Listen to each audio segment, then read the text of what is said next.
Hello again, thank you for watching.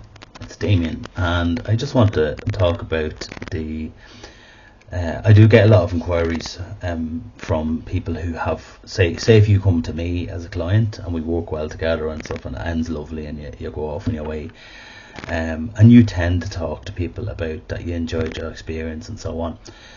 What happens a lot, and it doesn't just happen to me, it happens a lot of therapists, that then someone else in the family will think, okay, that therapist worked for Johnny and I like what I'm hearing, so I'm going to ring up Damien and I'm going to get a session. Now, if you've identified yourself, if you said to me, I am Johnny's brother, sister, mother, father, son, whatever, I will have to say at that stage, because I've worked with Johnny, I can't work with you.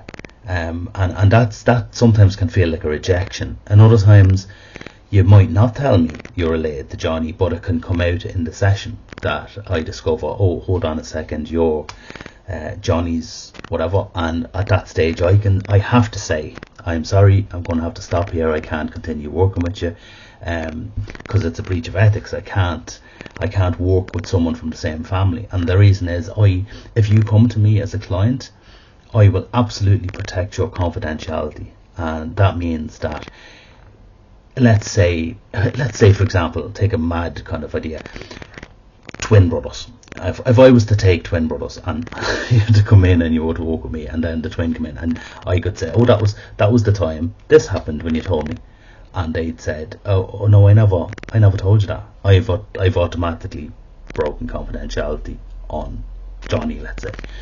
So it's to protect the person who I've worked with. I do get inquiries from families and friends who have worked and such, and unless, if I've worked with that person who's close to you, I actually cannot work with you. And it's not to say I don't want to work with you. I might really want to work with you, but I actually can't work with you, and no therapist can if they've worked with someone from your family. It's very kind of strict around that. And that's the reason.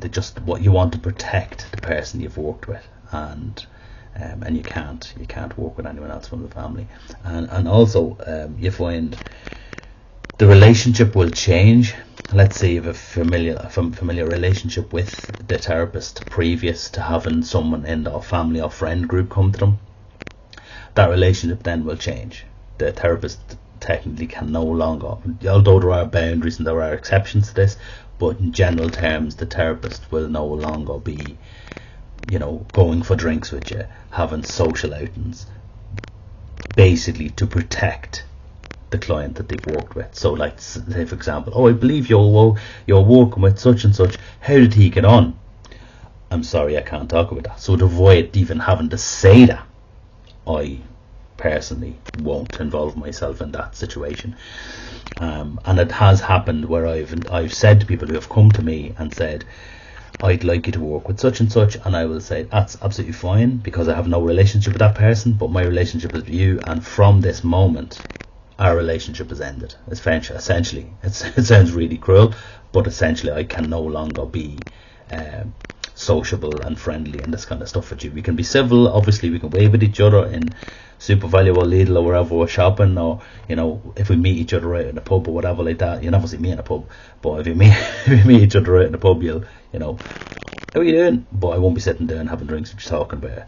So it's strange, and not a lot of the time you can say that to people. You can't really come out and say, well, I am never going to have a friendship with you again, because that sounds really cruel. But that's what's essentially going to happen. When I work with this person, our relationship is going to change, and people don't get it, and then down the line when they're trying to re-engage in this, it's like there's nearly a stone wall. It's like no, and that's not a personal thing. That's to protect the person that you've worked with or I've worked with.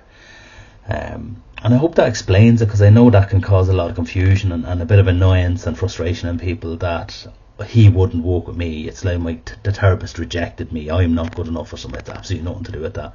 I have had people come to me who I would absolutely love to work with, but I've had to refuse them on certain grounds. So I would say to you, if you're considering therapy with a therapist, have they worked with someone in your family or someone very close to you? And if that's the case, that therapist can't work with you. And I'd hate to think that you worked with them and then you have a really good relationship, and then down the line something comes up where they have to then go, oh, I'm just after clicking who you are. Oh, I'm sorry, I have to refer you on. I can't continue working with you. So, and even at that, you can't go because such and such told me, because it's just really kind of difficult. But I would say to people just to try and think about it when they're going to therapy, and have they worked with someone and so on. I hope that helps and answers one of the questions. I know there's loads of questions that people are asking me, and I'll get to some more now later on. Thank you for watching.